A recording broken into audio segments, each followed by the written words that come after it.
Hello guys, welcome back to bunk to brains. So आज हम पढ़ेंगे डीएलसीडी की यूनिट 1।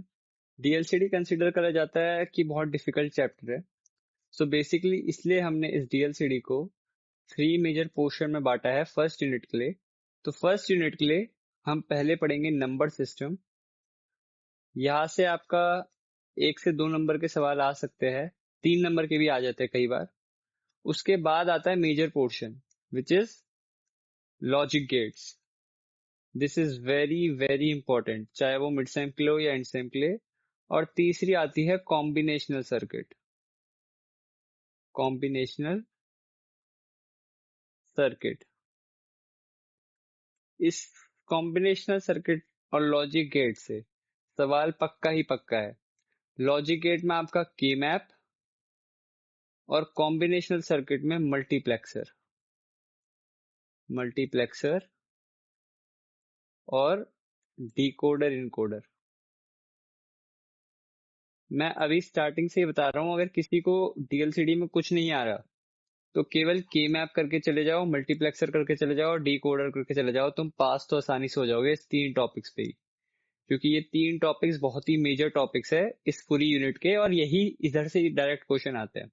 अगर मैं बात करूं पिछले साल की, तो के मैप का ही क्वेश्चन 10 नंबर का आया था, और कॉम्बिनेशनल सर्किट में मल्टीप्लेक्सर और डिकोडर के क्वेश्चन आए थे direct direct. So starting from the very first which is demultiplex number system. Number system आखिर है क्या डीएलसीडी में? सो गाइस, ये आपको साइड बाय साइड नोट्स भी प्रोवाइड करे हुए हैं। नंबर सिस्टम जो भी जितनी भी आपकी सर्किट होते हैं या कोडिंग होती है, आपने देखा होगा कंप्यूटर जो लैंग्वेज समझता है वो है बाइनरी, 0 और 1 की लैंग्वेज। तो जो नंबर सिस्टम हम इधर पढ़ेंगे वो होंगे अलग अलग टाइप के। जैसे आपका हो गया डेसिमल नंबर सिस्टम, उसके बाद हो गया आपका बाइनरी नंबर सिस्टम, उसके बाद आपका हो गया ऑक्टल नंबर सिस्टम, फिर hexadecimal number system and so on. These are the 4 major number system which are there, और इसी के बेसिस पे आगे सारी चीजें चलती है। सो starting from the very first जो कि है हमारा डेसिमल।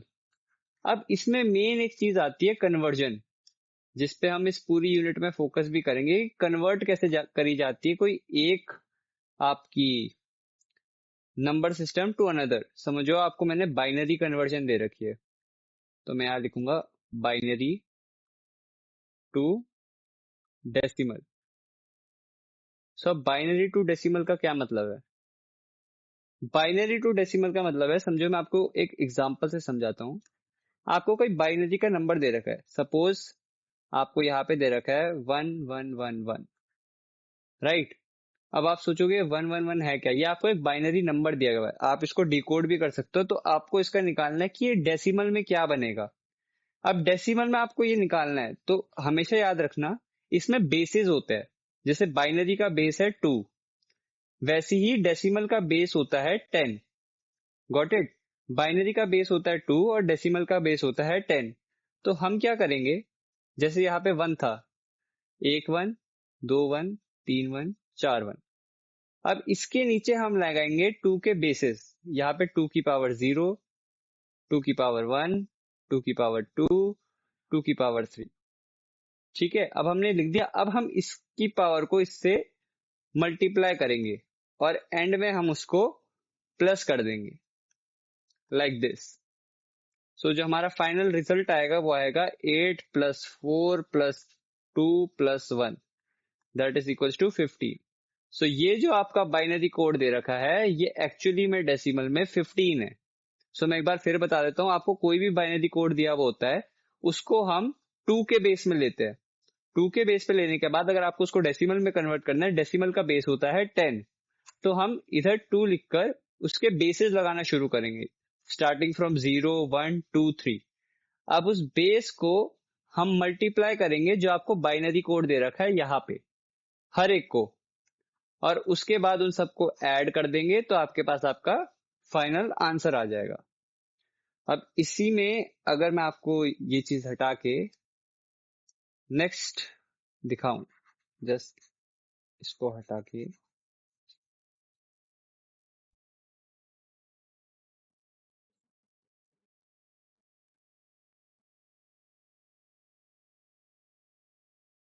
अगर मैं आपको इसका अपोजिट करने के लिए बोल दूं कि आपको कोई डेसिमल दे रखा है, आपको कोई डेसिमल दे रखा है और आपको उसका बाइनरी निकालना है, तो आप कैसे निकालोगे?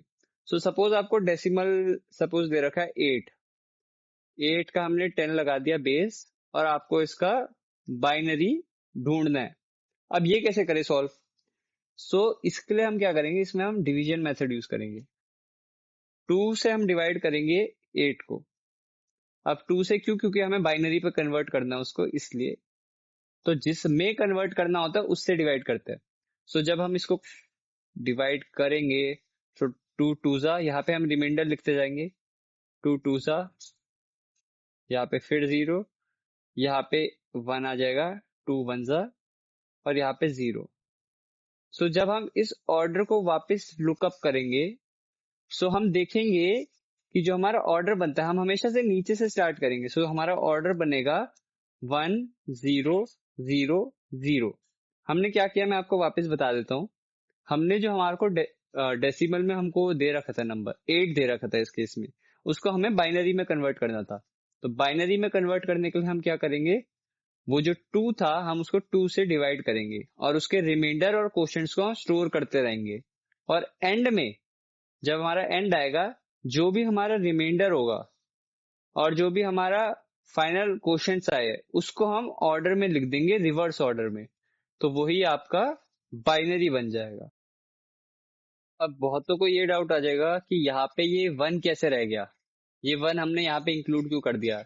ये अगर हम यहाँ पे 2 वापस लिखेंगे तो वो 1 से डिवाइड नहीं हो सकता, तो 1 ही वापस से रिमाइंडर आएगा, इसलिए इसीलिए हमने 1 डायरेक्टली इधर लिख दिया, और 1 को हम इधर लाएंगे तो ये 1 0 0 0 ही बनेगा। ये आपको ये डाउट नहीं होना चाहिए कि यहाँ पे ये 1 आया कैसे। तो ऐसा है 1, क्योंकि हम 2 से जब उसको वापस डिवाइड करेंगे तो वो 1 डिवाइड नहीं हो सकता, तो 1 ही रिमाइंडर आएगा, इसलिए इसका बाइनरी जब कन्वर्ट जाएगा वो आएगा 1 0 0 0। ऐसा आप कन्वर्ट कर सकते हो डेसिमल को बाइनरी में। अब कई बार क्या होता है, ये सेम कंसेप्ट पे ना एग्जामिनर थोड़ा सा घुमा देता है। अब कैसे घुमाएगा वो? 40.52 दे देगा। अब ये इस डेसिमल को बोल देगा कि तुम बाइनरी में कन्वर्ट कर दो। अब सारे बच्चे पढ़ के गए कि यार डेसिमल को बाइनरी में करना कैसे है? पर अगर डेसिमल वैल्यू दे दी, बिल्कुल पॉइंट के बाद वैल्यू दे दी, तो उसको कैसे कन्वर्ट करना है ये पता ही नहीं है, और बच्चे फिर बोलेंगे तो आउट ऑफ सिलेबस हो गया। पर इसको कैसे कन्वर्ट करना है मैं आपको बता देता हूँ। हम इसको 2 पार्ट में सॉल्व करेंगे। ये जो 40 है इसको अलग, और 0.52 है इसको अलग। कैसे? 40 को मैंने आपको अभी बताया कि आपको बाइनरी में करना है, तो आप कैसे करोगे, आप इसको डिवाइड करोगे direct. 20, 10 to 5 to 2 and then to 1। अगर हम इसके रिमाइंडर लिख दे इसके सामने, 0 0 0 देन 0 1 एंड 0। तो अगर हम इस ऑर्डर में जाए वापस, तो ये बनेगा 1 0 1 0 0 0 0। तो ये आपका 40 का बाइनरी हो गया। ठीक है। अब इसके बाद जो अगली चीज आती है वो है इसमें कि हम इसको कैसे सॉल्व करें, 0.52 को हम कैसे सॉल्व करें यहाँ पर। उसके लिए क्या करना है, तो उसके लिए क्या करेंगे, जो पॉइंट के बाद वाली वैल्यू है, क्योंकि हमें बाइनरी में कन्वर्ट करना है इसको, तो 0.52 को हम मल्टीप्लाई करेंगे। किससे मल्टीप्लाई करेंगे? हम 2 से मल्टीप्लाई करेंगे। क्यों करेंगे 2 से मल्टीप्लाई? क्योंकि हमें उसको बाइनरी में कन्वर्ट करना है। तो यह आपका आ जाएगा 1.04। अब ऐसे ही 0.4 इंटू 2 करोगे अगर आप, तो वो आपका आएगा 0.08। अब ये क्या हो रहा है सर, कुछ समझ नहीं आ रहा, या क्या करा रहे हो आप, कुछ समझ नहीं आ रहा।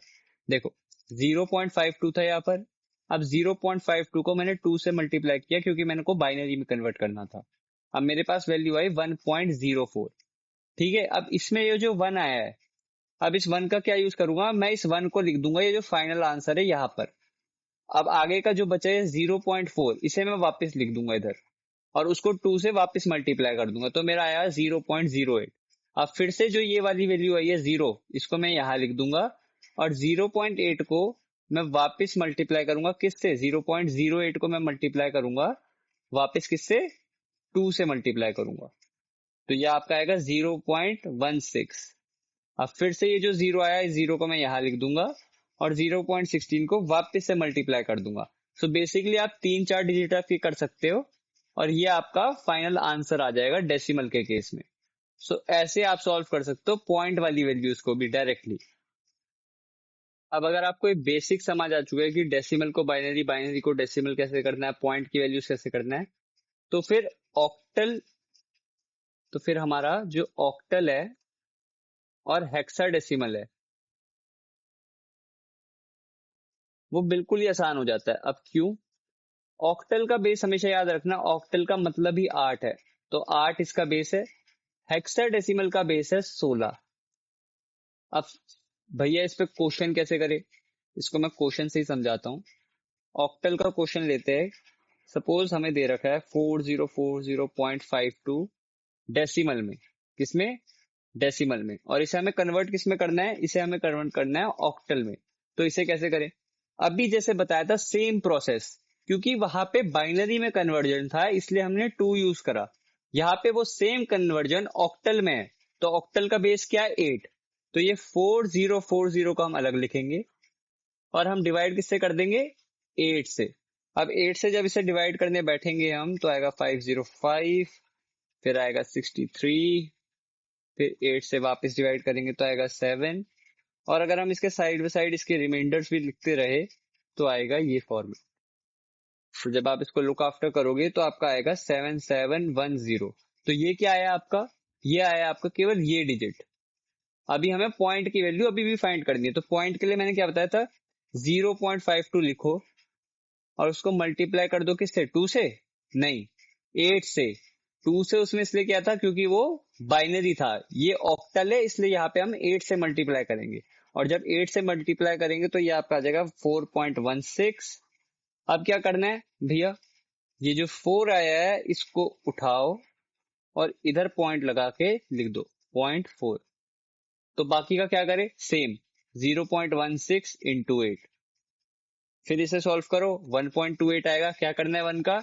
1 को उठाओ और इधर लगा दो, 1 लिख दिया। फिर भैया ये 28 का क्या करे? वापस 0.28 इंटू 8 वापिस से। इसका आंसर क्या आएगा? 2.24। तो ये 2 का क्या करे भैया? 2 इधर लगा दो। तो ये 3 डिजिट तक का आपको इसका आंसर मिल गया 7710.412। सो ये आपका ऑक्टल कन्वर्ट हो गया, decimal to octal. As simple as this, कुछ नहीं करना, बस बेसिस याद रखो और कन्वर्ट कैसे करना है वो याद रखो। आप किसी को भी कन्वर्ट कर सकते। नाउ अगर मैं सेम क्वेश्चन हेक्साडेसिमल के लिए दे दूं या कोई थोड़ा सा स्विच करके क्वेश्चन मैं हेक्साडेसिमल के लिए दे दूं, समझो क्वेश्चन आपके पास आ गया 44816, ये डेसिमल में है, इसको आपको कन्वर्ट करना है हेक्साडेसिमल में। अब कैसे करें? Same method.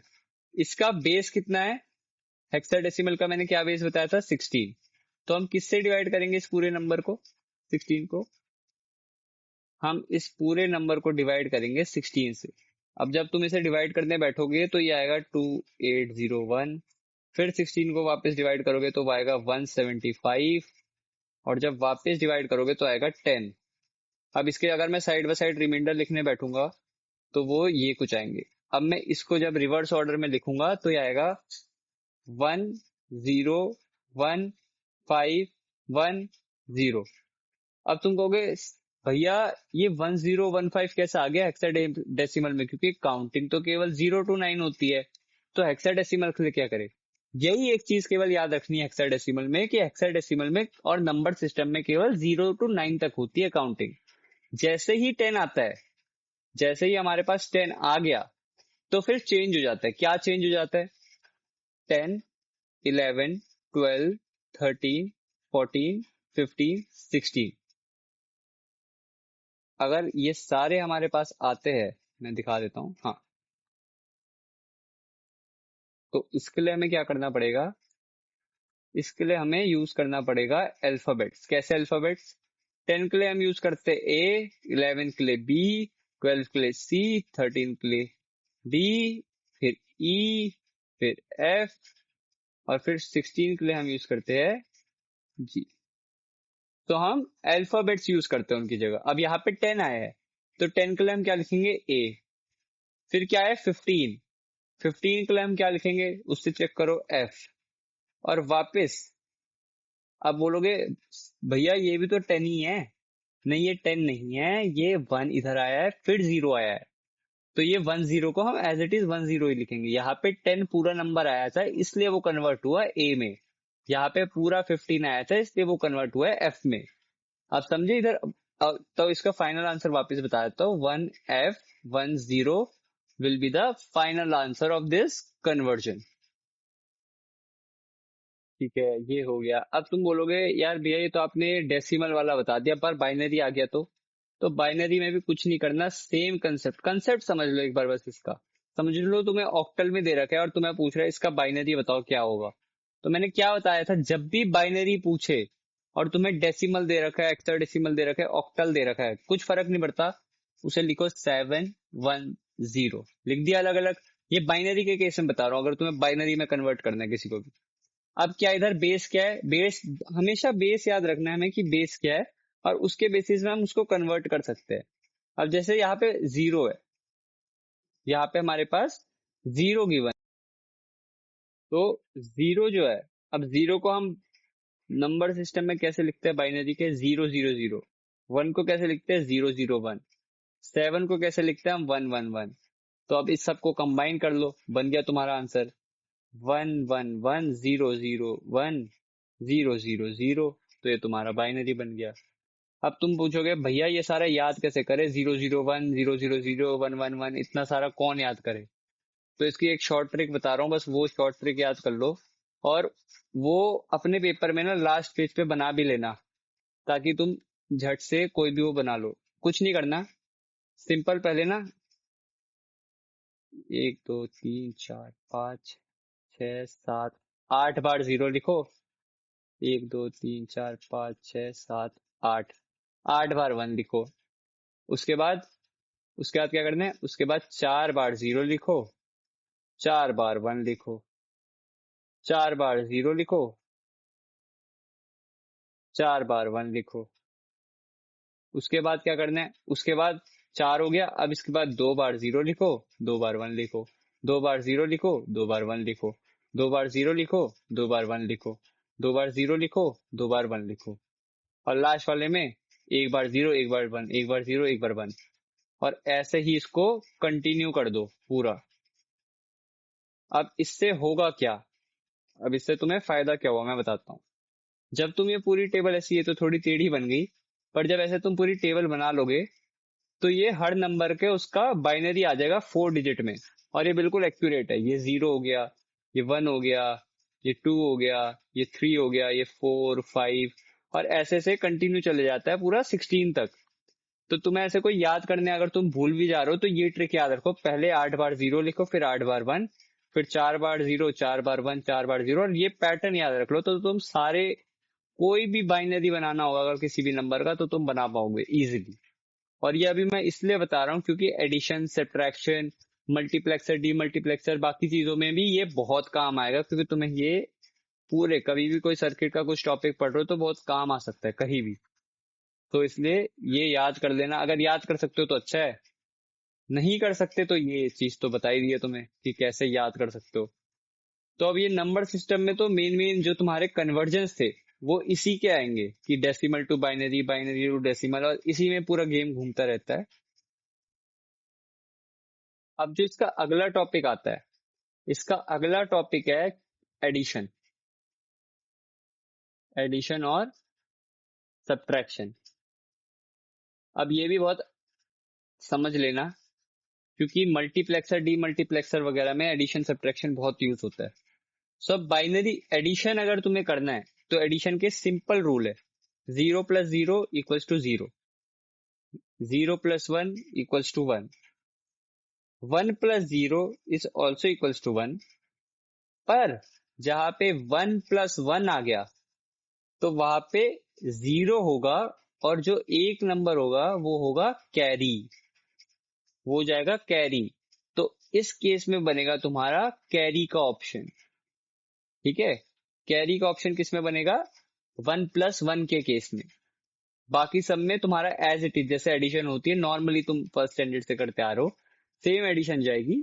केवल 1+1 में वो 0 होगा और कैरी पे 1 जाएगी। अब एग्जाम्पल से समझ आता है ना तुम लोगों को, तो एग्जाम्पल लेते हैं पहले। 1 0 0 1 1 0 ले लेते हैं, और 1 1 1 1 0 1 ये ले लेते हैं। ठीक है, अगर प्रैक्टिस करनी है घर पे तो इसका तुम डेसिमल बना के भी देखना कि इसका डेसिमल क्या बन रहा है अभी। और अगर इसको ऐड करने बैठेंगे हम, 0 1 का क्या बताया था, 0 1 का हमारा होता है 1, 1 0 का 1। अब यहाँ पे केस फंसेगा, यहाँ भी 1 है और यहाँ भी 1 है। अब 1 और 1 का रिजल्ट क्या बताया था मैंने, 0, पर एक नंबर कहा जाएगा कैरी। ठीक है, अब वो 1 0 क्या होगा, 1 0 मैंने क्या बताया था, 1 0 होगा आपका 1। अब वो 1 आ गया, अब वो 1 और ये 1 क्या होगा, वापस 1+1 हो गया, तो ये फिर 0 आएगा और 1 कैरी। अब ये 1 और 1 वापस यहाँ पे आया है, पर 1+0 भी है, तो 1+0 जब हम पहले करेंगे तो वो आएगा 1, और फिर 1+1 जब हम करेंगे तो वो अगेन 0, फिर यहाँ पे 1 आ गया। अब 1+1 हम क्या करेंगे, 0 आएगा, और कैरी पे यहाँ पे 1 आ जाएगा, और 0+1 क्या है, 0+1 तो 1 ही है, और यहाँ पे कैरी का 1। तो ये आपका एडिशन हो गया कि आपको एडिशन कैसे करना है। सो बेसिकली ये है जो आपको की पॉइंट याद रखना है कि एडिशन के वक्त यही बहुत बच्चे गलती कर देते कि कैरी कहाँ पे लेना है, तो इसकी गलती हमें नहीं करनी है एडिशन में। अब मैं अगर बात करूं सब्ट्रैक्शन की, सब्ट्रैक्शन के क्या रूल्स है। अब यहाँ पे जैसे कैरी का कंसेप्ट है, यहाँ पे आता है बोरो का कंसेप्ट। अब बोरो का कंसेप्ट भी कैसे, सेम, यहाँ पे इसकी जगह होगा माइनस, 0 - 0 0 - 1 1 - 0 और 1 - 1। ये आपके बेसिकली 4 कंडीशंस होगी सब्ट्रैक्शन के केसेस में। अब इसमें याद वाली करने की क्या चीज है, जब 0 - 0 होगा तब तो उसका जो आंसर आएगा वो 0 ही रहेगा। जब 1 - 0 रहेगा तब भी 1 आएगा। 1 - 1 तो होता ही 0 है। अब इसमें चेंज क्या है, जब 0 - 1 होगा, क्योंकि 0 - 1 के केस में आपका जो रिजल्ट आएगा सब्ट्रैक्शन का वो भी 1 लिखेंगे हम, और जो बोरो जाएगा वो भी 1 जाएगा। ये केस याद रखना है। 0 - 1 के केस में तुमको आंसर में भी 1 लिखना है और बोरो में भी 1 ही लिखना है। अब इसको एक एग्जांपल से बता देता हूँ ताकि थोड़ी क्लैरिटी मिल जाए तुम्हें। जैसे 1 0 0 1, इसमें से हमें माइनस करना है 0 1 1 1। अब ये हम कैसे करें, तो पहले से स्टार्ट करते हैं। 1 - 1 0, कोई दिक्कत नहीं। नेक्स्ट देखो 0 - 1, यहाँ पे दिक्कत आ गई। अब इसमें हम क्या करेंगे, आंसर में 1 लिख के 1 चढ़ा दो बोरो में। ठीक है, अब उसके बाद क्या है हमारे पास, 1 0 1। अब 1 0 क्या होता है, 1 0 हम अगर देखें, 1 में से अगर हमें 0 सब्ट्रैक्ट करना है तो 1 आ गया, और 1 में से -1 करेंगे तो अगेन 0 आ गया, और 1 - 0 इस इधर अगर हम करेंगे तो वो, यहाँ पे हमने थोड़ी सी मिस्टेक कर दी, उसको हम इरेज कर देते हैं। 1 - 1 0 के बाद जब हम 0 - 1 पहुंचते हैं तो वहां पे हमने क्या करना है, 0 में से -1 तो हो नहीं सकता, तो हम नेक्स्ट नंबर पे जाते हैं। अब जब यहाँ जाते तो यहाँ भी 0 है, तो हम यहाँ से भी बोरो नहीं ले सकते, तो हमें अल्टीमेटली यहाँ पे जाके बोरो लेना पड़ेगा, और यहाँ पे जब लाएंगे तो यहाँ पे अल्टीमेटली यहाँ पे ये बन जाएगा 0, और जब ये बोरो लेके यहाँ पे आएगा ये थर्ड कॉलम पे, तो ये बन जाएगा आपका 1। अब ये जब 1 बनेगा तो ये हो जाएगा 0, और ये फाइनल आपका बन जाएगा 2 बोरो लेने के बाद। सो ये 2 में से 1 जाएगा तो बनेगा 0 0 1 0। एक बार मैं वापस एक्सप्लेन कर देता हूँ यहाँ पे हुआ क्या है। हुआ ये है कि हमें चाहिए था इसका सब्ट्रैक्शन। अब इसका सब्ट्रैक्शन हमने अचीव कैसे करा, 1 - 1 0 हो गया, 0 में से 1 जा नहीं सकता, तो हमने लिया बोरो। बोरो लेने के लिए गए तो यहाँ भी 0 है, तो यहाँ से तो हम कुछ ले नहीं सकते, तो हम वापस गए इस नंबर के पास 1 पे। 1 ने बोरो दे दिया। अब 1 ने जब बोरो दे दिया तो उससे क्या हुआ, वो तो 0 हो गया, तो ये अल्टीमेटली 0 हो गया, और जो यहाँ पे सेकंड कॉलम पे था ये 2 बन गया, और जो थर्ड कॉलम पे था ये 1 बन गया। तो उस 1 में से जब हमने 1 सब्ट्रैक्ट किया तो 0 आ गया, और 2 में से जब 1 सब्ट्रैक्ट किया तो 1 आ गया। So that's how basically subtraction work in binary. अब ये तो हमारा हो गया बेसिक नंबर सिस्टम का। अब इसके अलावा भी एक टॉपिक ऐसा है जो कि बहुत इंपॉर्टेंट है। अब उस इंपॉर्टेंट टॉपिक में क्या है मैं अभी बताता हूँ आपको। वो इम्पोर्टेंट टॉपिक है कॉम्प्लीमेंट्स। अब कॉम्प्लीमेंट्स होते क्या है और कॉम्प्लीमेंट्स निकालते कैसे। तो बेसिकली जो कॉम्प्लीमेंट्स का कंसेप्ट है, कॉम्प्लीमेंट्स ये दो टाइप के होते हैं। एक होता है 1s कॉम्प्लीमेंट्स, एक होता है 2s कॉम्प्लीमेंट्स। अब ये दोनों कॉम्प्लीमेंट्स निकाले कैसे जाते हैं और कैसे निकलते हैं, इसका कंसेप्ट बहुत ही आसान है। एक एग्जांपल समझते हैं। समझो हमें मिल रखा है ये बाइनरी कोड और इसका मेरे को 1s निकालना है कॉम्प्लीमेंट में। तो मैं क्या करूंगा, मैं 1 को 0 कर दूंगा और 0 को 1 कर दूंगा। अब कैसे होगा वो, जहां जहां 1 दिख रहा है वहां वहां 0 कर दो, जहां जहां 0 दिख रहा है वहां 1 कर दो। As simple as this. ये इसका बन गया 1s। अगर ये सेम नंबर का मेरे को कॉम्प्लीमेंट निकालना है तो मैं क्या करूंगा, मैं ये सेम नंबर को जो 1s से आया है 1s में मैं +1 कर दूंगा। तो जब मैं 1s में +1 करूंगा तो मेरे पास एग्जैक्ट जो मेरे को अपना डिजायर्ड आउटपुट चाहिए वो मिल जाएगा, जो कि है 2s। तो कुछ नहीं करना, 1s में हमने 1 को 0 करना है, 0 को 1 करना है, और 2s में जो हमारा 1s का रिजल्ट आया है उसको +1 कर देना है उस रिजल्ट में, तो आपका 2s अचीव हो जाएगा। तो ऐसे ही हम इसका 1s और 2s निकालते हैं किसी भी नंबर के लिए जो कि आपको गिवन होगा। अब जो तीन कंसेप्ट फाइनली इस टॉपिक के बचे हैं वो है बीसीडी, ग्रे कोड और आपका बाइनरी कोड डेसिमल। यही आपके लास्ट के टॉपिक्स है जो आपके इसके बचे हुए हैं और कैसे की कन्वर्जेंस होती है। तो पहले बात करते हैं बाइनरी कोड डेसिमल। इसको शॉर्ट फॉर्म में बीसीडी भी बोला जाता है, बीसीडी कन्वर्जन। अब याद होगा स्टार्टिंग में मैंने ट्रिक बताई थी कैसे सारे कोड याद करने हैं बाइनरी के, तो सेम कोड। अब बस इसमें होता क्या है कि हम 4 डिजिट्स लेते हैं। कैसे, अब जैसे कि मेरे को पास डेसिमल है 0, 1, 2, 3, 4 और ये ऐसे सो ऑन चलते रहते हैं। तो 0 का बीसीडी अगर मेरे को बनाना है तो कुछ नहीं करना, मेरे को 0 के पहले 4 डिजिट लिख देना उसके हिसाब से जो मैंने आपको पैटर्न दिखाया था स्टार्टिंग में उसके हिसाब से। फिर 1 का भी हम एज इट इज लिखेंगे, फिर 2 का भी हम उसका जो आपका बाइनरी बीसीडी का कोड है वो लिखेंगे, फिर ऐसे ही हम 3 का लिखेंगे, फिर हम लिखना आएंगे 4 का 0, और ऐसे ही हम सारे उसके लिखते रहेंगे अंटिल 9। क्योंकि 9 का हमें पता है 1001। अब मैंने आपको एक चीज बताई थी कि काउंटिंग जो है वो 0 to 9 ही रहती है। तो 0 to 9 के बाद काउंटिंग नहीं होती है, मतलब होती है पर वो वही नंबर रिपीट करने लग जाते हैं। तो जैसे ही 10 आएगा, 10 में हमने क्या करना है, हमें 1 का पता है कि कैसे लिखा जाता है। हाँ हमें पता है 1 लिखा जाता है 0 0 1, और 0 कैसे लिखा जाता है 0 0 0 0। तो 1 कैसे लिखा जाता है 0 0 0 0 से। तो यहाँ पे एक और 0 लगा देंगे, तो ऐसे ये 10 बन जाएगा। ऐसे ही अगर मेरे को 11 लिखना है तो 11 में कैसे लिख सकता हूँ, 0 0 0 1 0 0 0 1। तो ये आपका बीसीडी में हो जाएगा। तो यही बीसीडी की कन्वर्जन है जो आपको हमेशा याद रखनी है। अब इसका एक एग्जांपल ले लेते ताकि समझ आ जाए कि ये हो कैसे रहा है एक्चुअली में। इसको अगर हम इरेज कर दे एक बार, और यहाँ पे हम एक एग्जांपल ले ले कि ये बीसीडी कन्वर्ट कैसे हो रहा है, और जो क्वेश्चन आ भी सकते हैं उतना इंपॉर्टेंट नहीं है पर हाँ इंपॉर्टेंट है। अगर हम देखें क्वेश्चन 25 + 13, सिंपल क्वेश्चन है ना। 25 + 13 कोई करने बैठेगा क्या होगा 38, पर वो बोलेगा बीसीडी से करो इसे सॉल्व।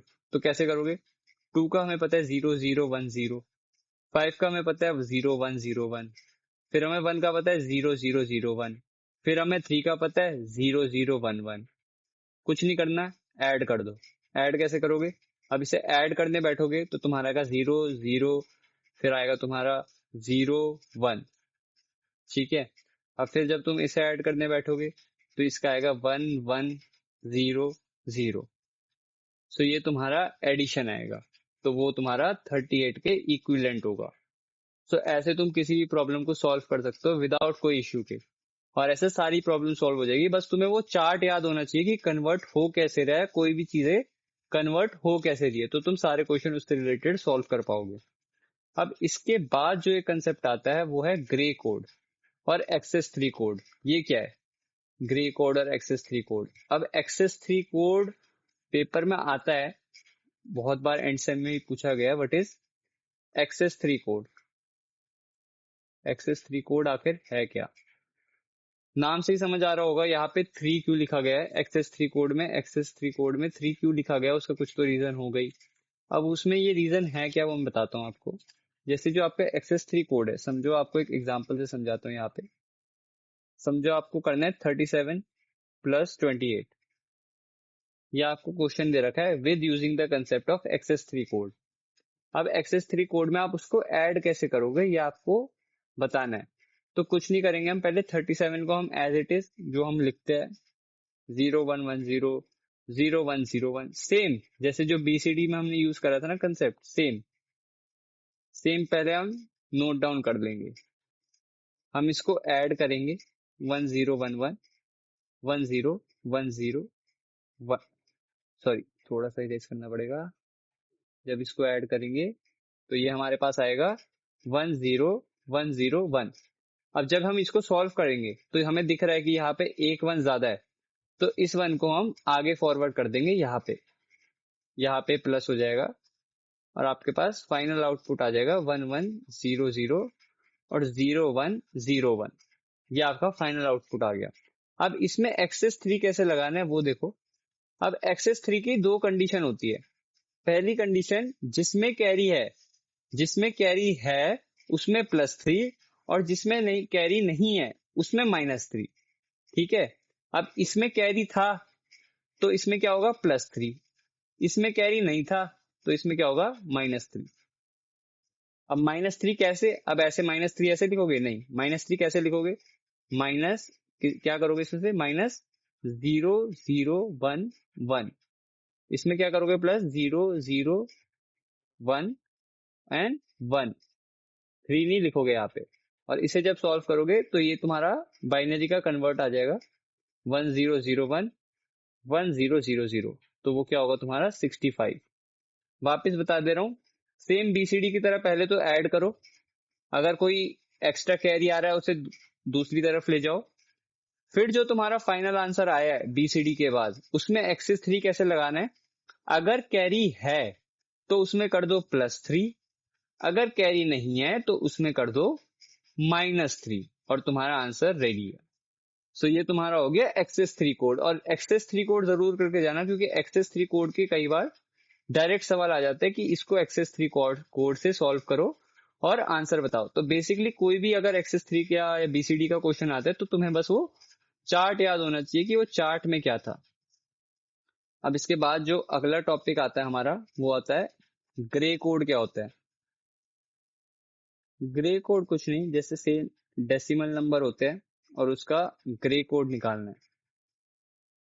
तो डेसिमल समझो हमारे पास 0 है, तो ग्रे कोड होगा उसका 000। 1 किलो होगा उसका ग्रे कोड 001। फिर 2 किलो होगा 011। फिर 3 किलो होगा 010। फिर 4 किलो उसका होगा 110। तो ये पैटर्न देखना है, यहाँ पे 01, फिर 10, फिर अगर हम फिर 5 की बात करें तो 111, फिर 6 की बात करें तो 6 का आएगा 101, एंड सो ऑन। अगर हम जाएंगे इसके आगे तो 7 का हमारे पास बनेगा 100, ये बनेगा एक पैटर्न, एंड सो ऑन। ये पैटर्न कंटिन्यू करता रहता है, 00 का, 10 का, 01 का। तो इसे ही हम ग्रे कोड के अंदर लाते हैं। अब मेन क्वेश्चन ये नहीं है कि ग्रे कोड लिखना कैसे है, मेन क्वेश्चन आता है कि ग्रे कोड की कन्वर्जेंस कैसे होती है, कन्वर्जेंस कैसे देखी जाती है कि ग्रे कोड में क्या है और ग्रे कोड को कैसे कन्वर्ट करा जा सकता है। तो तुम्हें कोई भी नंबर दे देगा, कोई भी बाइनरी नंबर दे देगा, उसको ग्रे कोड में कैसे कन्वर्ट करोगे, बाइनरी को ग्रे कोड में कैसे। और ये बहुत शॉर्ट क्वेश्चन है, ये आता ही आता है, तो इसलिए बहुत इंपॉर्टेंट हो जाता है। अब देखो इसके क्वेश्चन से ही समझेंगे।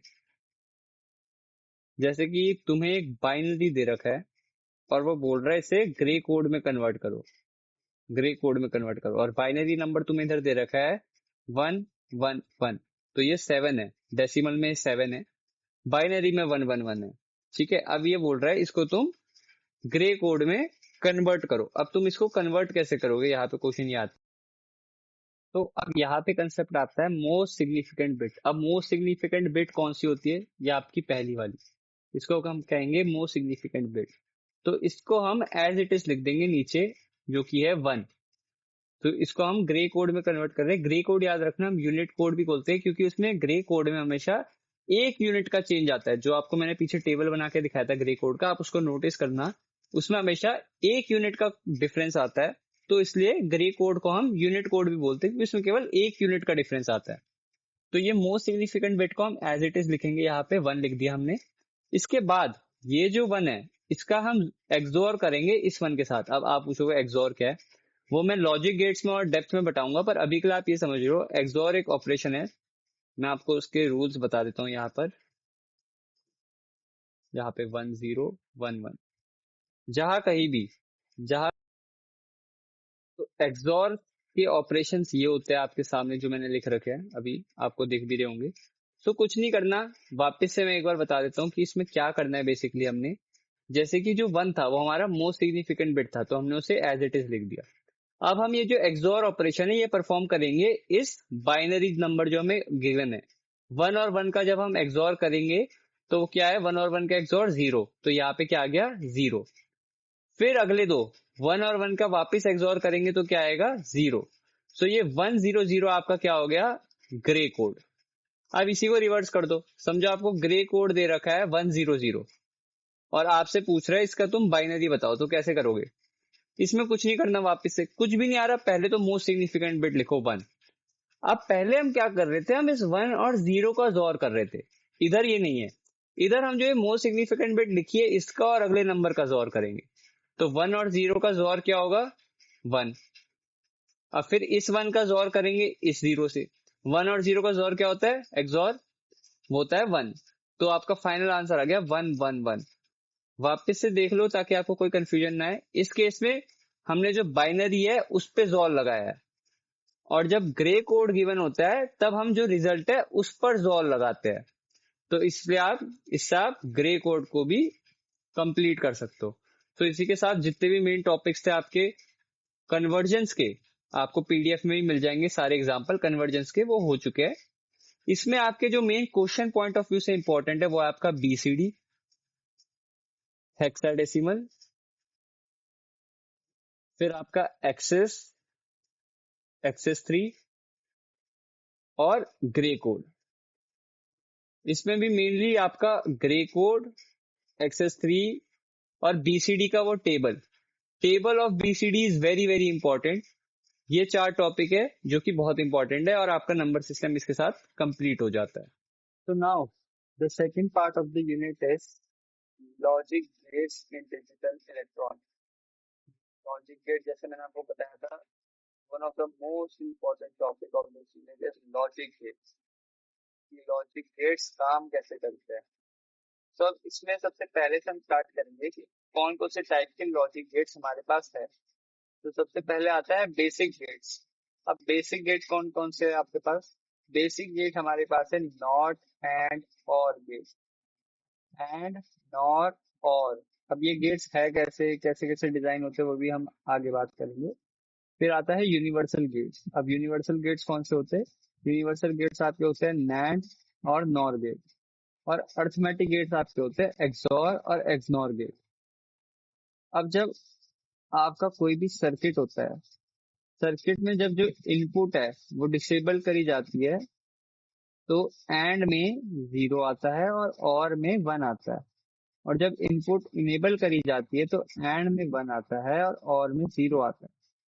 तो ये अर्थमेटिक डिनोशन है कि कैसे वो दिखता है और ये कैसे उसकी डिनोशन होती है।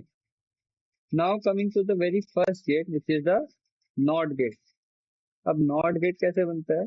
नॉट गेट आप जैसे इसमें भी देख पा रहे होगे, नॉट का सिंबल ये है, just like in the figure. अब इसका हमें जो सारे लॉजिक गेट्स में मेन चीज याद रखनी है उसका ट्रुथ टेबल। तो जब हम इसका ट्रुथ टेबल बनाते हैं, तो ट्रुथ टेबल अगर मैं इसका ड्रॉ करूँ तो 0 की जगह आएगा 1, और जहां 1 आएगा वहां पे आएगा 0। तो बेसिकली इट्स अ कॉम्प्लीमेंट, जो भी हो रहा है उसका अपोजिट आंसर आ रहा है। जहां पे 0 है वहां 1, जहां 1 है वहां 0। तो ये था आपका नॉट गेट। उसके बाद आता है एंड गेट। एंड गेट को आप ऐसे डिनोट करते हो, ये इसका ड्राइंग और you can say circuit diagram है ए बी। अब यहाँ पे दो इनपुट है, यहाँ पे तो सिंगल इनपुट थी, अब यहाँ पे दो इनपुट है। अब दो इनपुट है तो इसका ट्रुथ टेबल कैसे बनेगा, ए बी लेंगे हम इसका, और फिर वाई एज अ आउटपुट लेंगे। और कौन कौन सी होगी हमारे पास कंडीशन, 0 0 0 1 1 0 और आखिर में 1 1। अब इसमें क्या होगा, इसमें बेसिकली 0 0 पे आंसर विल बी 0, 0 1 पे 0, 1 0 पे 0। केवल 1 1 एक ऐसी कंडीशन होगी जहाँ पे आंसर 1 होगा, क्योंकि the basic concept on which and gate is on is product, A dot B का प्रोडक्ट। तो जब 0 0 का प्रोडक्ट करोगे तो 0 आएगा, 0 1 का करोगे तो 0 आएगा, 1 0 का करोगे तो 0 आएगा, जब 1 1 का करोगे तब 1 आएगा। तो इसीलिए इस केस में हम एंड को यूज करते हैं। तो एंड की डिनोशन अगर आपको करनी होगी तो वो होगी A dot B that is equal to B dot A. अगर यही पे आपको नॉट की करनी होती तो आप कैसे करते, ए कॉम्प्लीमेंट इक्वल्स टू ए, यहाँ पे लिखा हुआ भी है। उसके बाद आता है अगला आपका और गेट। अब और गेट को कैसे करते हैं, मैं थोड़ा इरेज कर देता हूँ यहाँ पे ताकि इसे मैं ड्रॉ कर पाऊँ।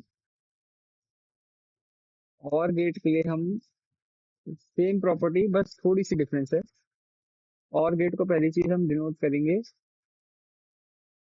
With this circuit diagram. ये आपका और का आ गया, इसमें भी सेम दो इनपुट एक output, A B Y 0 0 0 1 1 0 and 1 1। इसमें भी आपका 0 0 पे 0 रहता है, 1 0 पे 1, 0 1 पे 1 और 1 1 पे भी 1। अब इसमें इन तीनों में 1 क्यों है, क्योंकि the basic things on which or gate works is addition. a plus b equals to b plus a. Just let me scroll it down again. a plus b equals to b plus 1.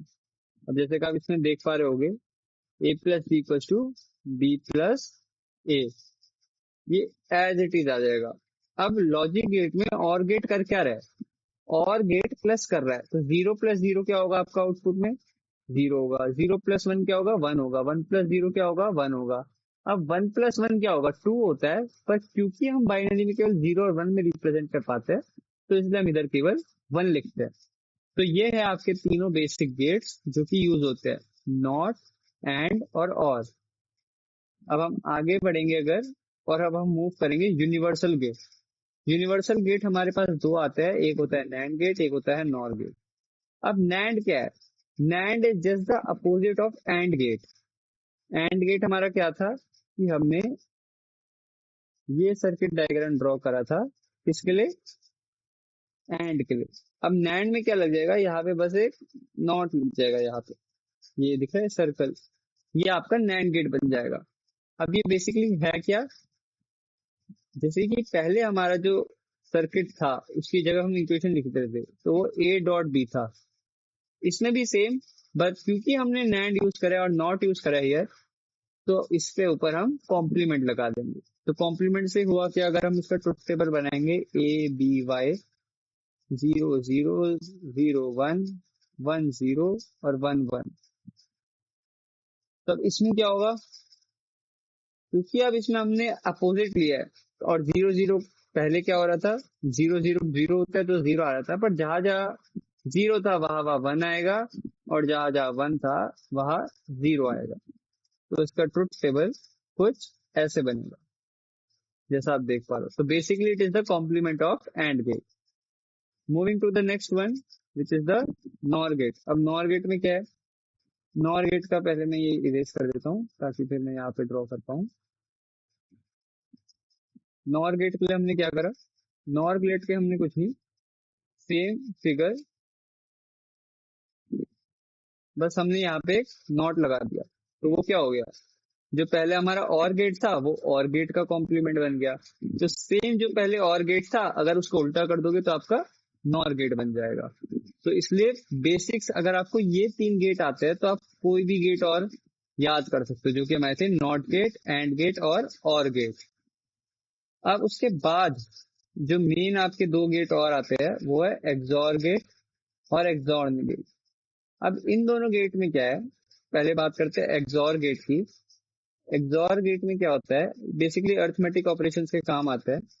इसके truth table में हमें क्या याद रखना है, जब भी जब भी इसके ट्रूथ टेबल में कैसे याद करा जाता है एक्सॉर को, जब भी आपके पास सेम इनपुट आए, समझो ए और बी ले रखा है, इनपुट 0 0 0 1 1 0 और फिर 1 1, यह आपका भी केस हम ले रहे हैं एक्सॉर का।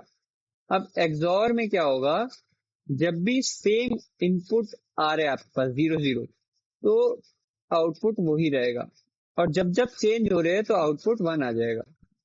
जहां सेम, मैं यहाँ लिख भी देता हूँ, जहां सेम वहां पे आउटपुट भी सेम, जहां चेंज वहां आउटपुट भी चेंज। ठीक है, अगर हम इसका जस्ट अपोजिट कर दे तो वो बन जाएगा एक्स नॉर गेट। अब एक्स नॉर गेट कैसा बनेगा, अब जैसे ये डायग्राम आपने देख लिया, ये सेम डायग्राम है जो यहाँ पे ड्रॉ करा गया है। अब अगर मेरे को बनाना है एक्स नॉर गेट, तो वो क्या होगा, एक्सॉर गेट में हम एक नॉट ऐड कर देंगे। एक्सॉर गेट कैसे बनाया था हमने, एक्सॉर गेट हमने कुछ ऐसा बनाया था, तो यहाँ पे बस एक नॉट ऐड कर देंगे, तो ये आपका बन गया एक्सनॉर गेट। अब एक्सनॉर गेट में क्या होगा, अक्षय कुमार वाला स्विच, इन दोनों को स्विच कर दो, तो आउटपुट में क्या चेंज आया। इसके साथ साथ आप नोट्स बना लेना खुद भी, ताकि आपको थोड़ा आइडिया लग जाए कैसे होता है। तो 0 0 यहाँ पे 1 हो जाएगा, 1 0 0 होगा, 1 0 0 होगा, जो सेम है उस पे आउटपुट आएगा, बाकी किसी पे आउटपुट नहीं आएगा। तो ये आपका केस बन जाएगा एक्सनॉर गेट का। तो ये हो गया आपका बेसिक गेट्स कौन कौन से आपके डीएलसीडी में। अब उसके बाद जो अगला टॉपिक आता है, और जिससे आपके के मैप के क्वेश्चन आते हैं, K map is basically minimization technique, वो है एसओपी। एसओपी आपका होता है सम ऑफ प्रोडक्ट। अगर मैं आपको दिखाऊं यहाँ पे, SOP is sum of products and product of sum is POS. अब सम ऑफ प्रोडक्ट कहता क्या है, सम ऑफ प्रोडक्ट कहता है कि बेसिकली अगर आप यहाँ पे एग्जांपल भी देखिए, इस एग्जांपल में जहां जहां आउटपुट पे 1 आ रहा है, हम उन सबका सम ले लेंगे। तो उसका अगर हम सम ले लेंगे तो we will get a sum of the product. अब कैसे इसको एग्जांपल के थ्रू ही समझते हैं सबसे पहले, तो इसको हम लुक आउट आफ्टर करते हैं एक एग्जांपल के साथ कि सम ऑफ प्रोडक्ट्स को सॉल्व कैसे करा जाता है। अब इसको सॉल्व करने के लिए हम सबसे पहली चीज क्या करेंगे, एक चीज हमें याद रखनी, जब भी हम एसओपी की बात करें, जब भी हम एसओपी की बात करेंगे, तो जब भी यहाँ पे जीरो आएगा, जब भी एसओपी में जीरो आएगा, तो वहां पे हम यूज करेंगे ए डैश, और जहां भी 1 आएगा वहां पे हम यूज करेंगे ए। और जब भी पीओएस का सवाल आएगा, वहां पे उल्टा है, वहां पे इसका जस्ट हम अपोजिट कर देंगे। कैसे कैसे उल्टा कर देंगे, यहाँ पे हम उसका निकाल रहे हैं सम ऑफ प्रोडक्ट, सम, पीओएस में निकालेंगे हम प्रोडक्ट ऑफ सम। अब इन दोनों में डिफरेंस क्या है, अभी हम एग्जांपल से समझ लेते हैं। बस ये आपको मेन याद रखना है, जहां भी जीरो दिखेगा वहां पे ए कॉम्प्लीमेंट आएगा, जहां भी 1 दिखेगा वहां ए आएगा। अब समझो आपको दे रखा है कुछ ऐसी इक्वेशन 0 1 3, जो कि आप इस एग्जांपल में भी देख सकते हैं। अब जीरो को कैसे लिखा जाता है, जीरो को लिखा जाता है बाइनरी में 0 0। अब 0 0 का क्या मतलब है, कि जो दोनों एलिमेंट हमारे पास है अवेलेबल, वो दोनों की वैल्यू क्या है, 0। तो अब हम उसको कैसे लिख सकते हैं, जीरो को कैसे लिख सकते हैं, ए डैश डॉट बी डैश, क्योंकि अभी हम इधर क्या निकाल रहे हैं, हम सम ऑफ प्रोडक्ट निकाल रहे हैं। अब 1 को हम बाइनरी में कैसे लिखते हैं, 1 को हम बाइनरी लिखते हैं 0 1। अब 0 1 का क्या मतलब बना, ए डैश डॉट बी। अब 3 को कैसे लिखते हैं हम बाइनरी में, 3 को हम लिखते हैं 1 1। अब 3 के लिए फिर क्या लिखेंगे हम, ए डॉट बी। तो ये हमने तीनों का लिख दिया। अब ये क्या आया, ये आया प्रोडक्ट, ये क्या है आपका प्रोडक्ट। अभी हमें क्या निकालना है, सम। तो सम के लिए कुछ नहीं करना, A dash dot B dash plus A dash dot B plus A dot B. कुछ नहीं करा हमने, बस बीच में सम का साइन लगा दिया और आपका क्वेश्चन सॉल्व हो गया। तो जो भी आपको नंबर दे रखा है उसका पहले प्रोडक्ट निकालो और फिर उसको ऐड कर दो, तो आपका सम ऑफ प्रोडक्ट बन जाएगा। अब इसी का अपोजिट प्रोडक्ट ऑफ सम क्या होगा, प्रोडक्ट ऑफ सम होगा कि आप उस सबको पहले ऐड कर रहे हो और फिर उसे मल्टीप्लाई कर रहे हो। तो जब आप उसको ऐड करके मल्टीप्लाई करोगे तो वो आपका बन जाएगा प्रोडक्ट ऑफ सम। अब प्रोडक्ट ऑफ सम पे भी अगर एक हम एग्जांपल देखिए यहाँ पे, तो आप देख पा रहे होगे कि टू को हम कैसे लिख सकते हैं, 1,0। और अगर हमें क्वेश्चन आया एज सिंपल एज दिस, तो टू को हम क्या लिख सकते हैं, 1,0। अब वन है, वन का क्या मतलब बना, वन का क्या मतलब बना, वन का मतलब ऐसे होता है ओनली ए। बट क्योंकि प्रोडक्ट ऑफ सम है, प्रोडक्ट ऑफ सम के लिए इसकी वैल्यूज रिवर्स हो जाएगी। तो ये क्या आपका बन जाएगा वापस से A dash plus B as it is in this question. आप देख भी सकते हैं। अब आप बोलोगे भैया नहीं यार पीओएस हमें समझ नहीं आया, पीओएस थोड़ा वापस से समझा दो, एसओपी तो समझ आ गया। एसओपी में मैंने क्या बोला था, एसओपी में एक चीज याद करने के लिए बोला था मैंने कि एसओपी में बस ये याद रखना कि हम जीरो को क्या लिखेंगे, एसओपी में हम लिख रहे थे जीरो को ए कॉम्प्लीमेंट और वन को लिख रहे थे ए। ये किसकी बात हो रही है, एसओपी की। जब प्रोडक्ट की बात होगी, अब प्रोडक्ट में क्या चीज याद रखनी है, पीओएस में प्रोडक्ट में इसका उल्टा हो जाएगा। अब उल्टे का क्या मतलब है, वहां पे जीरो बन जाएगा आपका ए और वन बन जाएगा ए डैश। और एसओपी में हम क्या देखते हैं, जहां भी वन आ रहा है, जहां भी वन आ रहा है केवल वो आउटपुट ले रहे हैं। जहां भी आउटपुट में वन आ रहा है हम उसको कंसीडर करते हैं, किसमें, एसओपी में। पीओएस में जहां भी जीरो आ रहा है, जहां भी आउटपुट में जीरो आ रहा है हम उसको कंसीडर करेंगे। इसलिए आपने देखा होगा कि इस क्वेश्चन में यहाँ पे आउटपुट जीरो आया है तो हमने टू को कंसीडर करा है। और टू को जब हम लिखेंगे तो टू की बाइनरी होती है 1,0। और यहाँ पे हमारे पास दो वेरिएबल है, तो वन के लिए हम क्या यूज करेंगे, ए डैश, और जीरो के लिए करेंगे हम बी। अब क्योंकि ये पीओस है, प्रोडक्ट ऑफ सम, तो इसके बीच में डॉट नहीं आएगा, प्लस आएगा। तो ये आपका प्रोडक्ट ऑफ सम हो गया। तो केवल ये कंसेप्ट याद रखना है कि सम ऑफ प्रोडक्ट में आउटपुट हम वन लेते हैं और इसमें आउटपुट हम जीरो लेते हैं, जो कि आपका ट्रुथ टेबल से आता है इसमें। और इसमें जीरो ए कॉम्प्लीमेंट होता है और वन ए ही रहता है। तो कोई भी एक याद कर लो इन दोनों में से, और दूसरा वाला जस्ट इसके अपोजिट होगा। अब आगे बढ़ते हैं। आगे हमारा अगला टॉपिक है डुअलिटी। बहुत ही इजी टॉपिक है, बहुत कम आता है, पर हाँ पढ़ लेते हैं एक बार। It converts each and every operation. अगर एंड ऑपरेशन दे रखा है तो एंड को वो कन्वर्ट कर देता है और में, ठीक है। प्लस अगर कहीं भी दिख रहा है तुम्हें तो प्लस को चेंज कर दो प्रोडक्ट में, प्रोडक्ट दिख रहा है तो उसे चेंज कर दो प्लस में।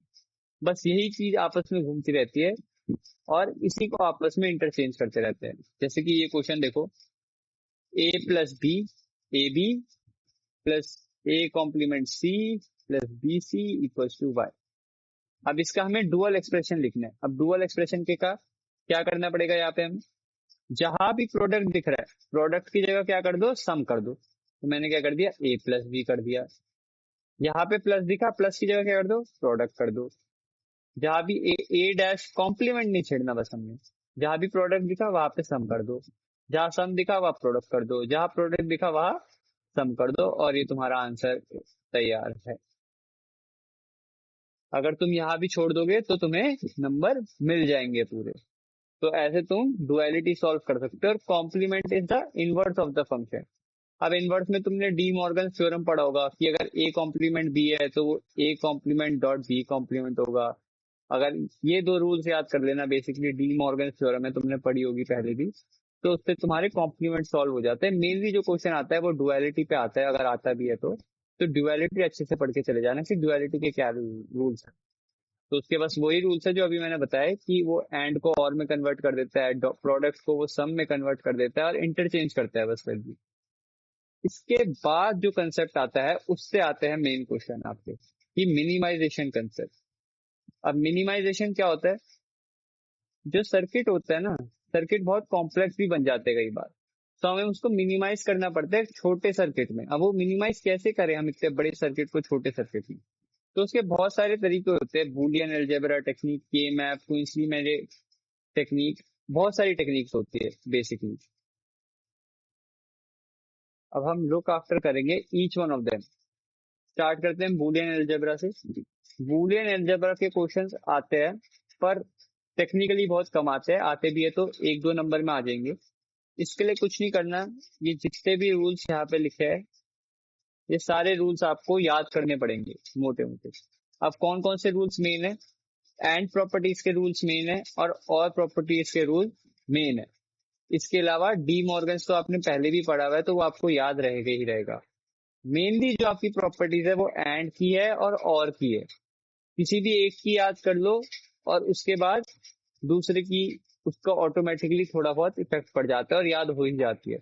तो ये तो पूरा आपका मेमोरी बेस्ड है कि आपको सारे ये रूल्स याद करने पड़ेंगे। अगर मैं अपनी बात करूं तो मैंने कभी भी इसको याद नहीं करा, मैंने टॉपिक स्किप कर दिया था क्योंकि ये इतना इंपॉर्टेंट नहीं है। पर तब भी अगर आपको पढ़ना है तो मैं नोट्स प्रोवाइड कर दूंगा नीचे, आप एक बार गो थ्रू कर सकते हैं कि कौन कौन से रूल्स होते हैं और उसको कैसे लेके हम उसको क्वेश्चन को सॉल्व करते हैं।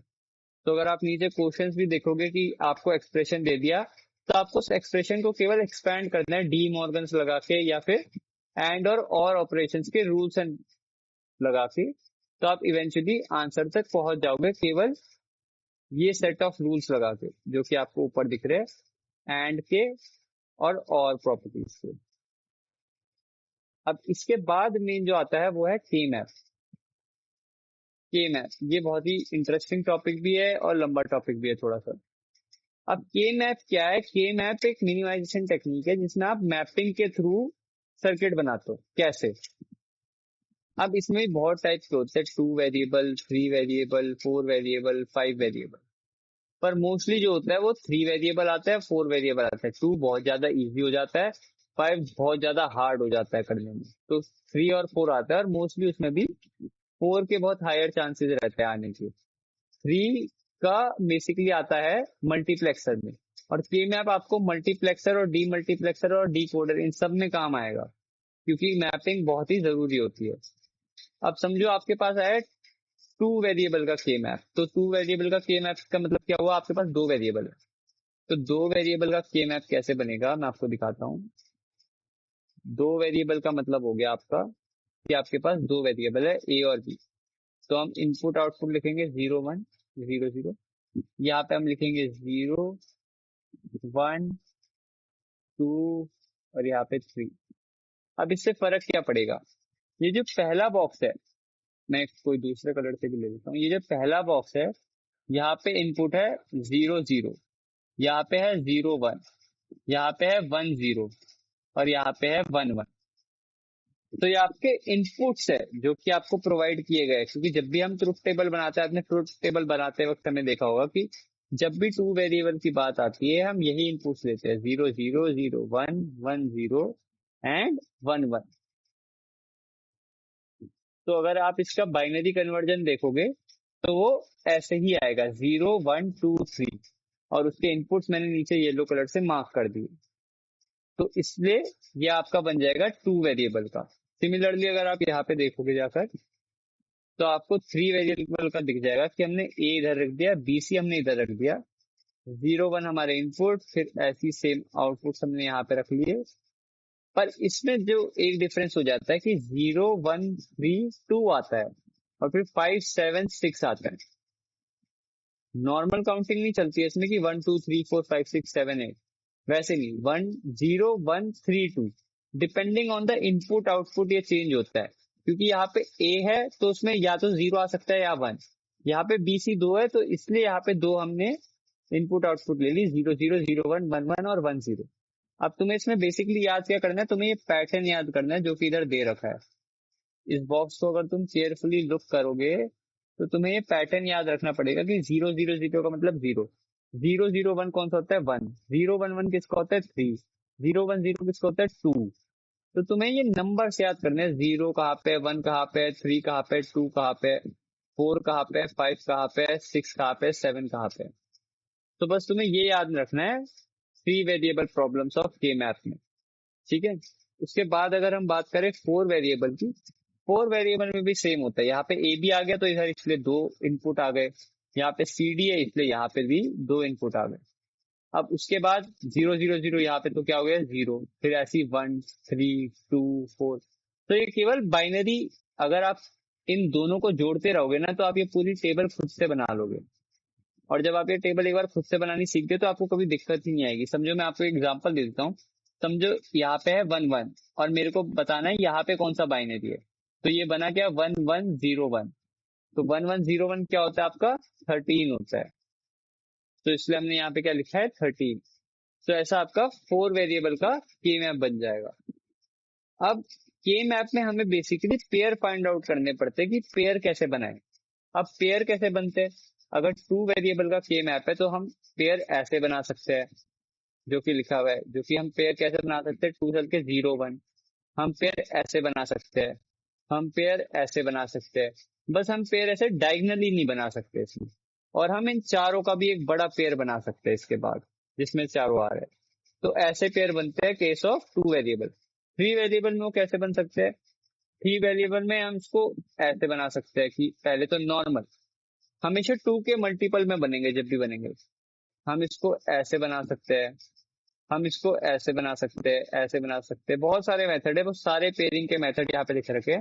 Pair of two cells, pair of four cells, pair of eight cells. और एक चीज याद रखना, हम कॉर्नर्स के भी बना सकते हैं। कॉर्नर्स के कैसे बना सकते हैं कि यहाँ से दो ले लिए और यहाँ से दो ले लिए। तो ऐसे करके भी पेयर बन सकते हैं आपके। उसमें चार में कैसे बन सकते हैं, उसके भी सारे ऑप्शन यहाँ पे दे दिए। ऐसे दो में बन सकते हैं, फिर ऐसे आठ में बन सकते हैं, फिर ये पूरे 16 का बन सकता है अगर बन रहा हो तो। और ऐसे कर करके बनाते हैं। अब ये पेयर फाइंड आउट कैसे करते हैं, कैसे इसकी पेयरिंग होती है, वो मैं अभी नीचे आपको कोई प्रॉब्लम लेके समझाता हूँ। सपोज हम ये पहली ही प्रॉब्लम ले ले, अगर यहाँ पर हमें दे रखा है y एबीसी। एबीसी आपके क्या है, वेरिएबल्स हो गए। उसके बाद हमें m में वैल्यूज दे रखी है 0 1 5 6 7। अब यहाँ पे 0 1 5 6 7 का क्या मतलब है, यही मेन चीज है समझने वाली चीज मैथ में। तो अगर तीन वेरिएबल का है तो पहले हमने ड्रॉ कर लिया अपना ये मैथ के बॉक्सेस, कर लिया। यहाँ पे ए लिखा, यहाँ बी सी लिखा, यहाँ पे हमने लिखा जीरो, यहाँ पे लिखा वन, यहाँ पे zero zero zero one one zero और फिर रन में वन वन। अब यहाँ पे मेन चीज क्या देखनी है हमने, अब हमने देखना है कि हमने कहाँ कहाँ वैल्यू पुट करनी है।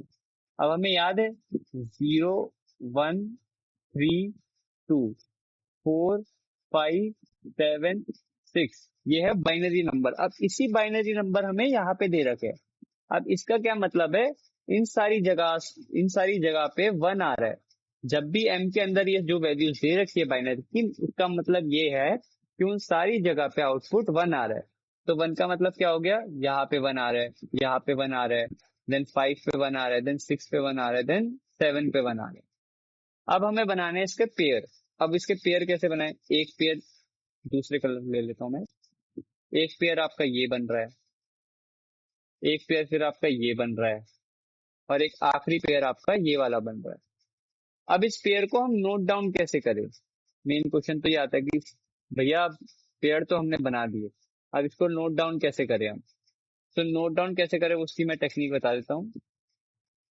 देख लो कि उस साइड पे क्या आ रहा है। अब जैसे कि अब मैं इसको नोट डाउन करने जाऊंगा कि इसको नोट डाउन करना है मैंने, तो मैं देखूंगा कि पहला ये जो लोन पेयर बन रहा है इसमें कॉमन क्या पार्ट है। कॉमन पार्ट है हमारा ए, और ए भी कौन सा, जीरो। तो ए जीरो पे क्या होगा, ए डैश, ए डैश। और यहाँ पे कुछ कॉमन आ रहा है मेरे पास, ए डैश इसलिए आया क्योंकि यहाँ पे जीरो लिखा है, और जीरो पे क्या होता है, ए डैश आता है एसओपी में। उसके बाद अगर मैं ऊपर की बात करूं, ऊपर में मेरे पास क्या कुछ कॉमन है, ऊपर में मेरे पास कुछ कॉमन है नहीं, ऊपर में मेरे पास कुछ कॉमन नहीं है। केवल मेरे पास बी डैश कॉमन है, क्योंकि बी डैश यहाँ पे जीरो है और यहाँ पे भी जीरो है। तो अगर एक चीज कोई कॉमन आ सकती है वो है बी डैश ऊपर वाले, तो उसी में वो कॉमन आ सकती है। अब केवल ऊपर वाले में बी कॉमन आ रहा है। अब मैंने फाइंड कैसे कर लिया कि क्या कॉमन आ रहा है, उसकी टेक्निक बता रहा हूँ। तो ऊपर देखो यहाँ भी जीरो है, यहाँ भी जीरो है, दोनों जगह जीरो है, तो मतलब ये क्या हो गया, कॉमन हो गया यहाँ पे। तो बी क्या है, बी में कॉमन जीरो है, तो जीरो का मतलब क्या होता है, बी डैश।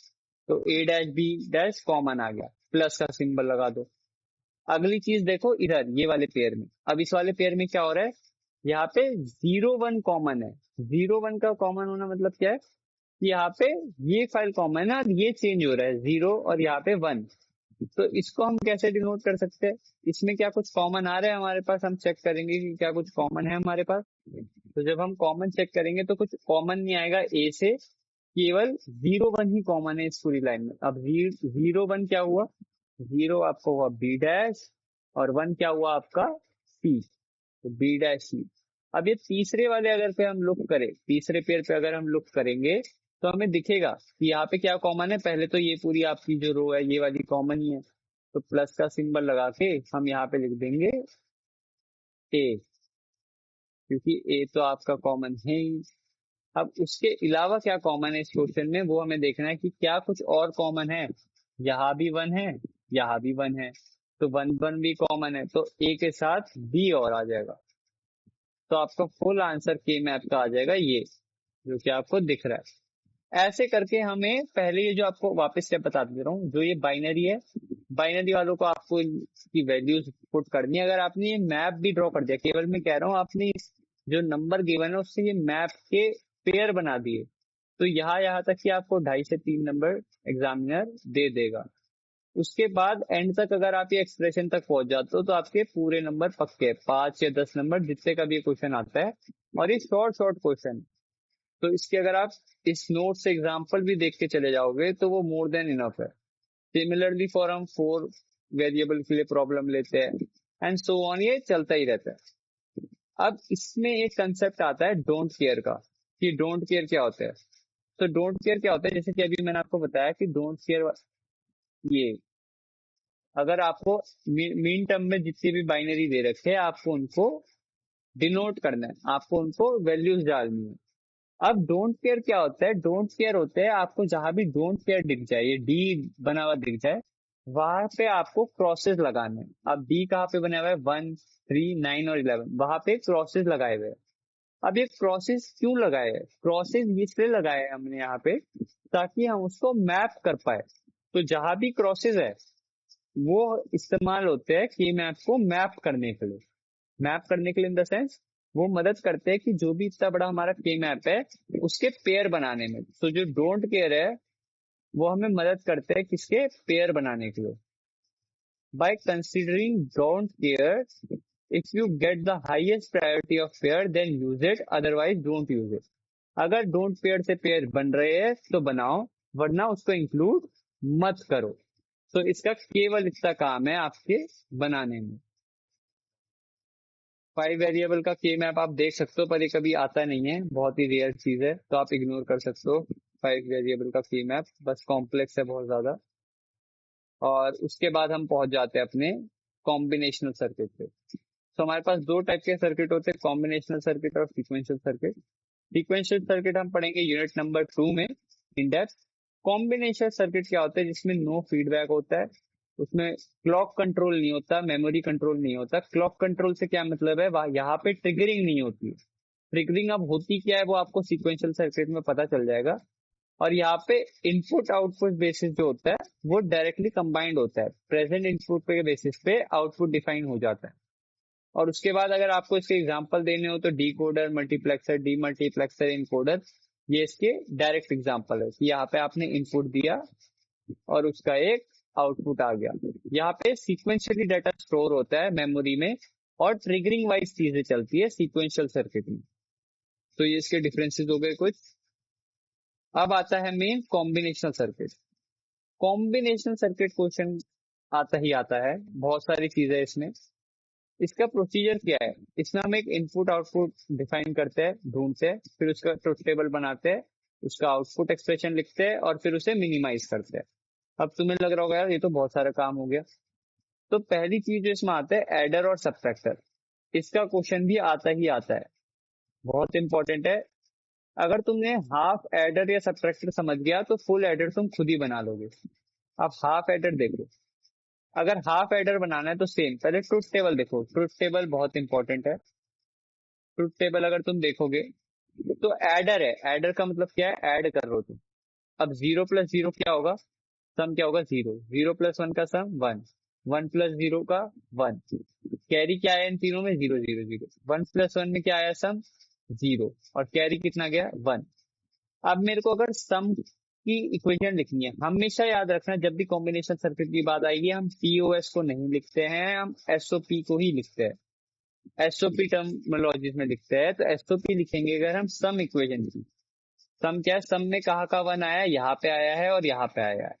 अगर हम इसकी इक्वेशन यहाँ पे लिखेंगे सम की, तो क्या बनेगी, जहाँ पे 0 है 1 है, जहाँ पे मैंने कहा था 0 आएगा वहां क्या आएगा, A dash dot B plus A B dash. तो ये सम की इक्वेशन बन जाएगी आपकी, और इसको हम ऐसे भी डिनोट करते हैं। अब कैरी की हमें एक और इक्वेशन बनानी है, क्योंकि कैरी भी है। अब कैरी 1 कहाँ पे, यहाँ पे है, और यहाँ पे क्या है, ए और बी दोनों 1 है, तो कैरी की इक्वेशन क्या बन जाएगी, ए बी। ये किसकी इक्वेशन बन जाएगी, कैरी की। अब दोनों की आपके पास इक्वेशन आ गई, तो इसका सर्किट बना दो, सिंपल। अब ए बी का ये, ए बी का एक्सॉर है, ए बी का आपने एक्सॉर और सारे गेट पड़े हुए ही है। अब जब आपने सारे गेट पड़े हुए हैं, तो बताओ कौन सा गेट लगेगा यहाँ पे, तो यहाँ पे हम इस पे एक्सॉर गेट लगा देंगे, जो कि आपको यहाँ पे दिख रहा है। और यहाँ पे ए बी है, तो यहाँ पे हम नैंड गेट लगा देंगे, जो कि यहाँ पे। नैंड और एक्सॉर की मदद से हम क्या बना देंगे, हाफ एडर। तो इतना सिंपल था एडर बनाना। अब हाफ एडर, अब आपको कोई भी सर्किट दे दे, कभी भी एडर या सब्ट्रैक्टर का सवाल आए, ट्रुथ टेबल पहले बना के आ जाओ। ट्रुथ टेबल भी बना दी तो तुम्हारे 2-3 नंबर पक्के हैं वहीं पे, केवल ट्रुथ टेबल बनाने के लिए। चाहे तुमसे डिजाइन नहीं भी बन रहा हो, ट्रुथ टेबल बना के आओ, इक्वेशन लिखो, 2-3 नंबर पक्का है। और डिजाइन अगर तुमसे नहीं बन रहा है तो, अगर फुल एडर की बात कर दी कि फुल एडर बनाओ, तो फुल एडर में 8 होते हैं और हम 3 वेरिएबल लेते हैं, तो उसके हिसाब से तुमने सर्किट बनाना पड़ेगा। और सेम सम और कैरी की इक्वेशन लिखो और उसका डिजाइन बना दो। कुछ नहीं करना, सेम उसका प्रोसीजर है जैसा कि हाफ एडर का था। बस हाफ एडर में हमने 4 लिए थे, इसमें हम 8 लेते हैं। ये 0 0 0 0, तो आपको 0 से 7 की बाइनरी काउंटिंग आनी चाहिए ये बनाने के लिए। सिंपल है ये भी। उसके बाद आता है हाफ सब्ट्रैक्टर। अब सब्ट्रैक्टर का ट्रुथ टेबल देखो पहले। 0 0 पे डिफरेंस क्या है, 0, 0 1 पे 1, और बोरो भी कितना है, 1, 1 0 पे 1 और 1 1 पे 0। ठीक है, तो अगर हम डिफरेंस की इक्वेशन बनाएंगे तो वो क्या बनेगा, ए बी का एक्सॉर। और बोरो की इक्वेशन बनाएंगे तो बनेगा ए डैश बी। सिंपल, हमने बस डिफरेंस और बोरो की इक्वेशन बनानी है। जहाँ पे वहां पे एडिंग एडिशन में हमने करा था, वहां पे कैरी रखा था, यहाँ पे बोरो है। इसी का सेम हम बना देंगे हाफ सब्ट्रैक्टर। कैसे, इधर लगा दिया हमने एक्सॉर और इधर हमने लगा दिया नैंड एंड गेट। और यहाँ पे एंड गेट लगाने से पहले, क्योंकि हमें कॉम्प्लीमेंट चाहिए था ए का, तो हमने एक और कौन सा नॉट गेट यूज कर दिया यहाँ पे, ताकि उसको हम कॉम्प्लीमेंट में कन्वर्ट कर पाए। और इससे हमने डिजाइन कर दिया हमारा हाफ सब्ट्रैक्टर। अब फुल सब्ट्रैक्टर में क्या करना है, सेम 7 तक बाइनरी नंबरिंग लिखो, उसके डिफरेंस से 4 लगाओ और उसकी इक्वेशन बना लो सिमिलरली। इक्वेशन बनाना सिंपल है, अगर तुम्हें पता है कि कहाँ पे 1 आ रहा है कहाँ पे 0 आ रहा है। डिफरेंस इसके लिए जहां 1 आ रहा है उसकी इक्वेशन बनाओ, बोरो पे जहां 1 आ रहा है उसकी इक्वेशन बनाओ, और तुम्हारा आंसर सॉल्व हो जाएगा। 0 पे ए डैश और 1 पे केवल ए। सिंपल, यही कंसेप्ट तुम्हें याद रखना और तुम सारे फुल एडर फुल सब्ट्रैक्टर के क्वेश्चन सॉल्व कर दोगे। ये सीरियल एडर हो गया, ये इतना इंपॉर्टेंट नहीं आता है। पैरेलल एडर हो गया, नहीं आता है। उसके बाद लुक हेड एडर, ये सब नहीं आता है। और उसके बाद मेनली शुरू होता है आपका मल्टीप्लेक्सर, कि मल्टीप्लेक्सर क्या है।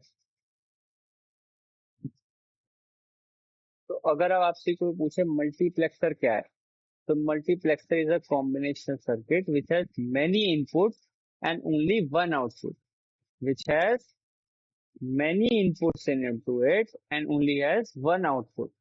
ठीक है, तो इसके 2n इनपुट होते हैं और इसका केवल m आउटपुट होता है।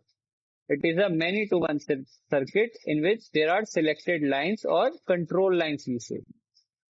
ये यूनिवर्सल लॉजिक सर्किट होता है, पैरेलल टू सीरीज कन्वर्टर होता है, और इसमें मेन 3 चीजें हमें ध्यान रखनी पड़ती है, इनपुट, फिर सिलेक्ट लाइन और आउटपुट। बस यही तीनों पे पूरा गेम चलता है किसका, मल्टीप्लेक्सर का।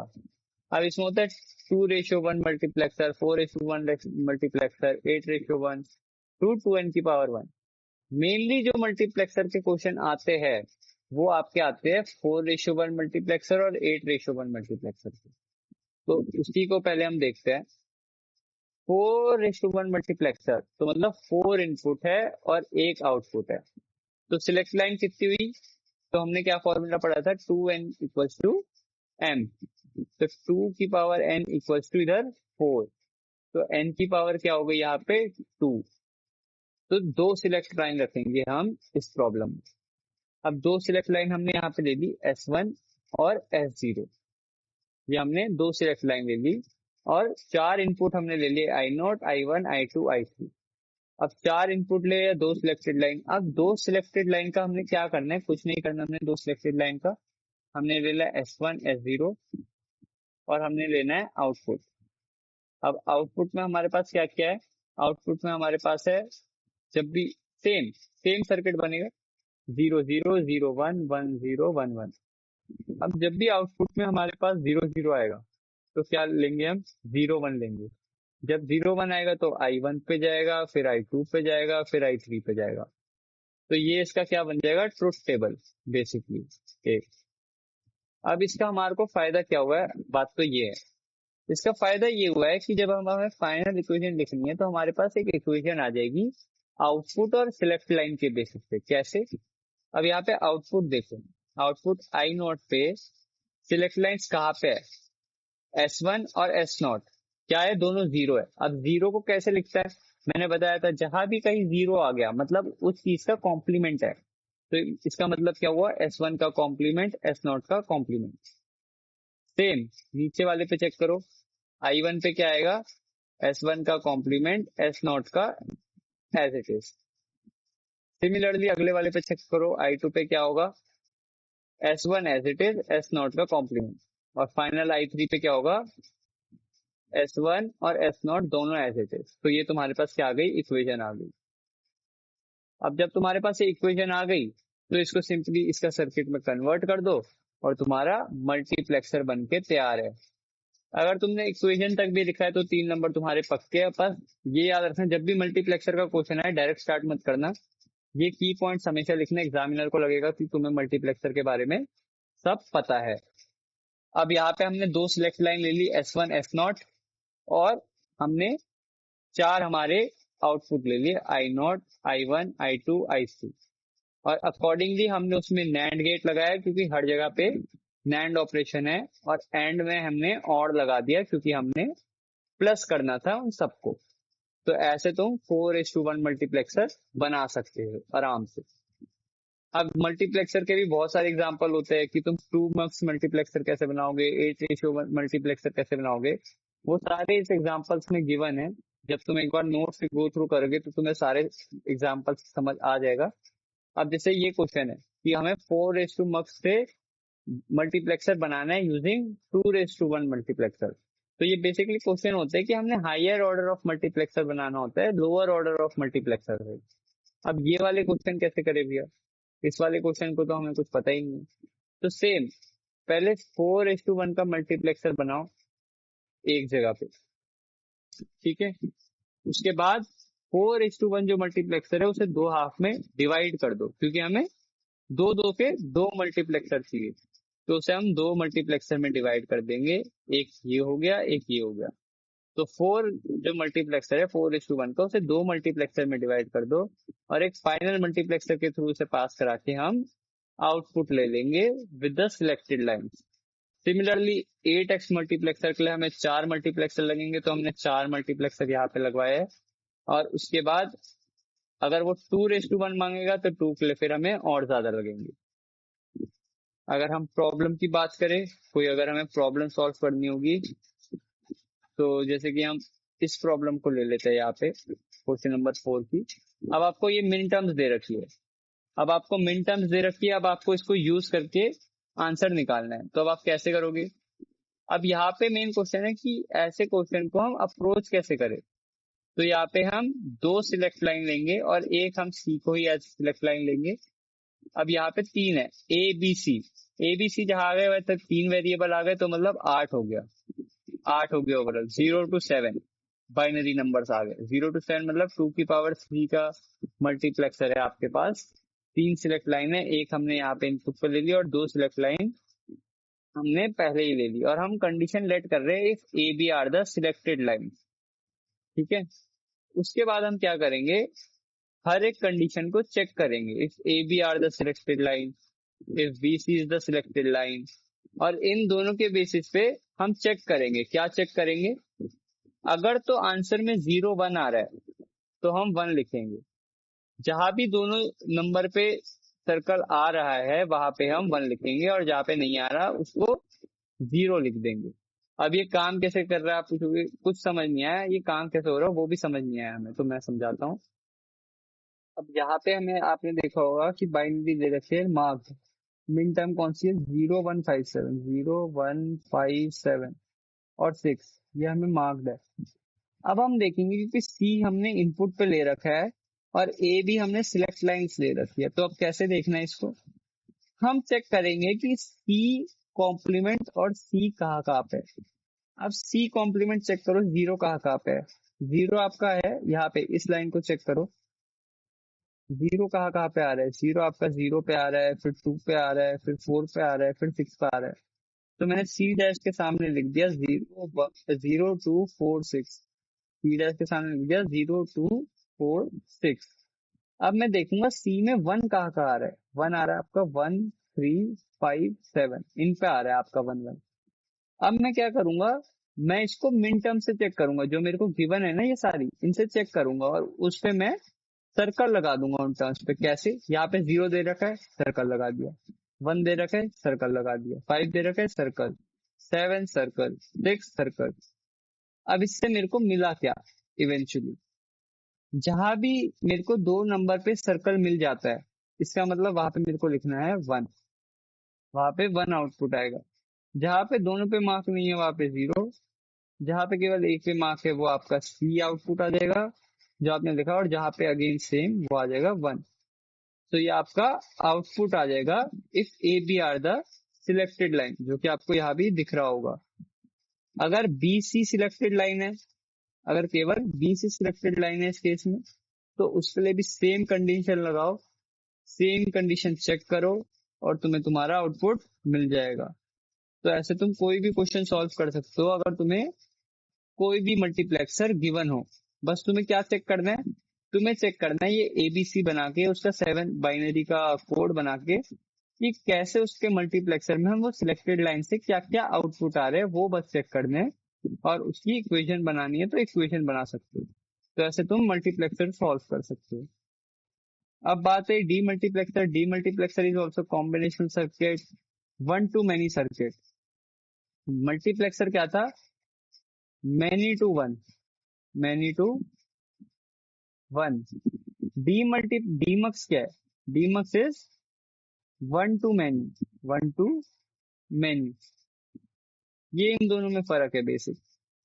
उसमें वहां पे क्या था, वहां पे भी सेम सिलेक्ट लाइन का कंसेप्ट था जो यहाँ पे है, पर चेंज क्या है, वहां पे पहले इनपुट लाइन ज्यादा थी, आउटपुट कम थे।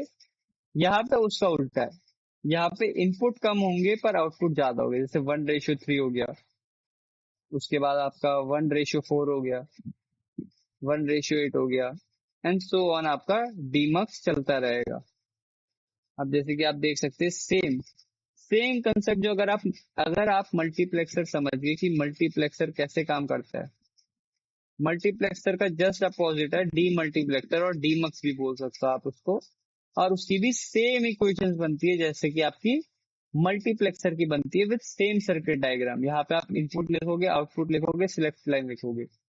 अब आपने यहाँ पे सिलेक्ट लाइन केवल एक ली है, तो आप उसका 0 और 1 लोगे एज अ इनपुट, और 0 और 1 पे इनपुट लेने पे क्या उसके आउटपुट आएंगे उसको मार्क करके आप 2 इक्वेशन बनाओगे, y0 y1, और आप उसका सर्किट डायग्राम ड्रॉ कर दोगे ऐसे सिंपली।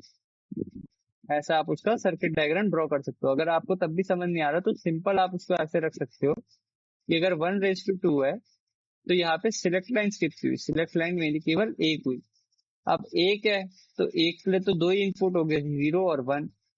अब 0 और 1 पे वो किस आउटपुट से मैच कर रही है उसको लिखकर उसकी इक्वेशन और उसका सर्किट बना दो।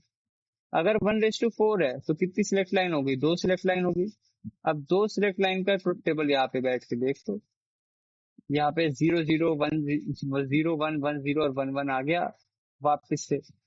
अब इसके इनपुट पे कौन सी लाइन कहाँ पे जा रही है उसको मार्क कर लो और उसके अकॉर्डिंगली उसको आंसर कर लो सिंपली। और उसका circuit diagram as it is बन जाएगा, एज जैसे ही मल्टीप्लेक्सर का बना था हमारे केस में। जो उससे अगला क्वेश्चन आता है, कम क्वेश्चन आते हैं पर हाँ फिर भी थोड़ा इंपॉर्टेंट टॉपिक टाइप तो है, वो है decoder. Decoder is also combinational circuit, many to many. अभी तक हमने पढ़ा था one to many to one, अब है मैनी टू मैनी। अगर यहाँ पे binary to other code, binary to octal, binary to decimal, binary to hexadecimal, जब आपको अदर कोड में करना होता है वहां पे हम क्या यूज करते हैं, decoder. A combinational circuit which is used to convert binary code to other code. तो बेसिकली बाइनरी कोड को अलग अलग लैंग्वेज में कन्वर्ट करने के लिए और इसे से अलग अलग कोड में कन्वर्ट करने के लिए हम यूज करते हैं डिकोडर को। अब डिकोडर को कैसे यूज करना है, डिकोडर कैसे काम आता है। अब डिकोडर में याद रखना हमेशा 2 की पावर n पे काम होता है। अब 2 की पावर n का क्या मतलब है मेरा, अगर आपके पास टोटल नंबर ऑफ इनपुट 2 है तो आउटपुट 2 की पावर n होंगे। तो अगर इनपुट 2 तो आउटपुट 4, इनपुट 3 तो आउटपुट 8, इनपुट 4 तो आउटपुट 16। अब इसको सॉल्व कैसे करेंगे, ट्रुथ टेबल अगर आप इसका बनाएंगे तो सेम बनेगा 0 0 0 1 1 0 1 1। और उसमें भी जब आप कन्वर्जन में जाएंगे तो हम केवल फर्स्ट डिजिट की यूनिट चेंज होते रहेगी अकॉर्डिंगली। जैसे आप यहाँ पे देख रहे हो 1 0 0 0, उसके बाद जो वन डिजिट था वो स्विच हो गया आउटपुट में, वो बन गया 0 1 0 0। फिर वो एक यूनिट और शिफ्ट हुआ 0 0 1 0, और एंड के आउटपुट 1 0 पे वो स्विच हो गया 0 0 0 1। तो ये आपका काम करता है डिकोडर। और ये सेम पैटर्न, ये जो डायगोनल में यूनिट शिफ्ट है, ये सेम पैटर्न डिकोडर फॉलो करता है। अगर इधर तो 4 था, अगर 4 की जगह हमारे पास 8 होता तो ये 8 तक ऐसा कंटिन्यू करते रहता है डायगनली, यूनिट शिफ्ट की वजह से, क्योंकि हम कन्वर्ट कर रहे हैं बाइनरी कोड को अलग अलग कोड में। तो इसलिए फिर हम ऐसे शिफ्ट करते हैं। और इस शिफ्ट को रिप्रेजेंट कर सकते हो आप इक्वेशंस के थ्रू। इक्वेशंस मैंने बता ही दिए कि आपको कैसे फॉर्म करनी है, तो आप उसको उसकी तरह फॉर्म कर सकते हो। अब ये फिर क्वेश्चंस आ गए, आते नहीं है, इतने इंपॉर्टेंट नहीं है तो आप स्किप कर सकते हो क्वेश्चंस। इसके थ्योरी याद रखिए।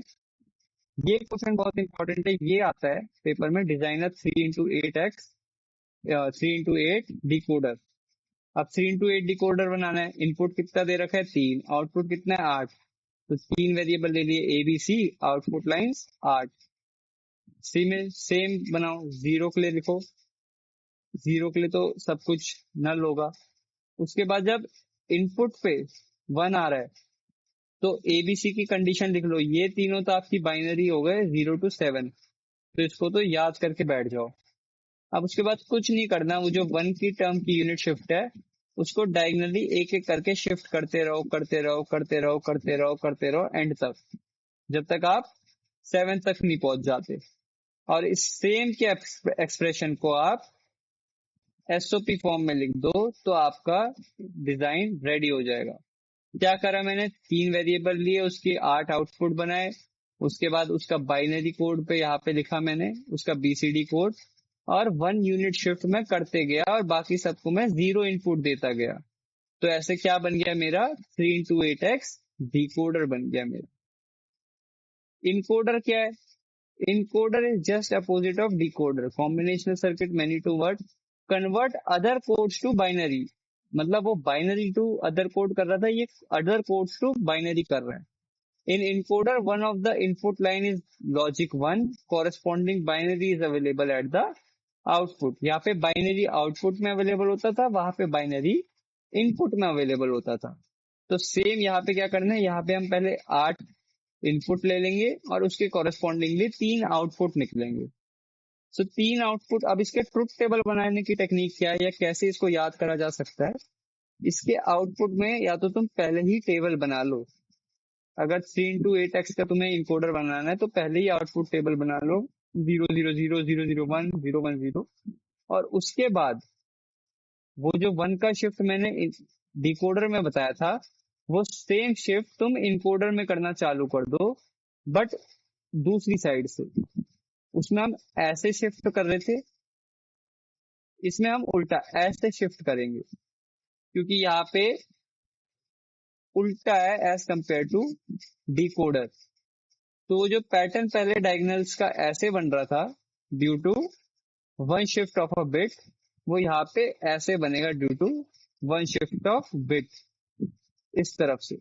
तो ये तुम जल्दी बना पाओगे और ये क्वेश्चन तुम जल्दी सॉल्व कर पाओगे अगर इनकोडर का आ गया। क्योंकि अगर तुम 3 into 8 या 8 into 16 ऐसे इनकोडर बनाने जाओगे तो बहुत टाइम लग सकता है। तो ये टेक्निक याद रखना कि हमेशा पहले उसका बीसीडी यहाँ पे लिख दो और 1 बिट का शिफ्ट डायगनली दिखाते रहो दिखाते रहो दिखाते रहो, और उसी का तुम इक्वेशन बना दो तो तुम्हारा इनकोडर बन जाएगा। इनकोडर और डिकोडर में थ्योरी पूछी जा सकती है तो थ्योरी पढ़ देना। प्रायोरिटी इनकोडर ये सब इतना इंपॉर्टेंट नहीं है, ये तुम स्किप भी कर सकते हो। जनरेटर भी तुम स्किप कर सकते हो। कंपैरेटर की क्या होता है उसके बेसिक्स लिखे हुए, जस्ट गो थ्रू कर लेना, इतना इंपॉर्टेंट है नहीं। इसी के साथ यूनिट 1 खत्म हो जाती है डीएलसीडी की। अब यूनिट 1 में अगर तुम उनमें से हो जो अभी लास्ट मिनट में पढ़ रहे हो और तुम्हें फिर भी जानना है कि क्या क्या कर सकते हो कि मैं जस्ट पास हो जाऊं, तो अगर तुम वो वालों कि भैया बस पास करवा दो, पास कि पास कैसे हो जाए, तो पास के लिए केवल के मैप पढ़ लो। के मैप के 3 क्वेश्चन सॉल्व कर लो। अब कौन से 3 क्वेश्चन सॉल्व कर ले भैया? एक 3 वेरिएबल वाले, एक 4 वेरिएबल वाले, और एक डोंट केयर वाला। ये 3 क्वेश्चन सॉल्व कर लो बस। किसी भी कोई भी क्वेश्चन सॉल्व कर लो, जो मैं नोट दूंगा उसमें से कोई भी क्वेश्चन सॉल्व कर लो, कहीं से भी 3 क्वेश्चन सॉल्व कर लो, के मैप तुम्हारा कंप्लीट। उसके बाद आता है कॉम्बिनेशन सर्किट। कॉम्बिनेशन सर्किट में आता है मल्टीप्लेक्सर। मल्टीप्लेक्सर में मेनली तुम करके चले जाओ 4x1 और 1:4। मल्टीप्लेक्सर डीमक्स दोनों का बता रहा हूं मैं, इन दोनों का बता रहा हूँ। 4:1, 1x4, और इसके अलावा 1:4 से कैसे अटेन करा जा सकता है 1:2 डीमक्स या मल्टीप्लेक्सर से। तो इस टाइप के क्वेश्चन जहां भी 4 और 8 वाले क्वेश्चन है, जैसे 1:8, 8:1, इनके ज्यादा चांसेस है कंपेरेटिवली टू 1:2 या 2:1 के आने से, और मोस्टली 4 वाला ही आता है। 4:1 और 1:4 मोस्टली एग्जामिनर का फेवरेट टॉपिक है। उसके बाद 3 into 8 डिकोडर, इसका देख के चले जाना जो मैंने अभी एंड में बताया। और स्टार्टिंग में मैंने तुम्हें बताया था BCD, BCD, excess gray, excess 3 और ग्रे कोड। ये भी करके चले जाओगे तो तुम्हारे 30 में से 20+ तो कहीं नहीं गए। तो क्या क्या बताया मैंने? K map, multiplexer, demultiplexer, decoder, BCD, excess 3 और ग्रे कोड। ये भी करके चले जाओगे तो तुम्हारे 20+ कहीं नहीं गए। और बाकी तो कुछ इतना इंपॉर्टेंट है नहीं इस चैप्टर में, इतना भी करके चले जाओगे तो मोर देन इनफ। तो इसी के साथ हमारी डीएलसीडी की फर्स्ट यूनिट खत्म होती है। See you in the next unit guys, bye bye.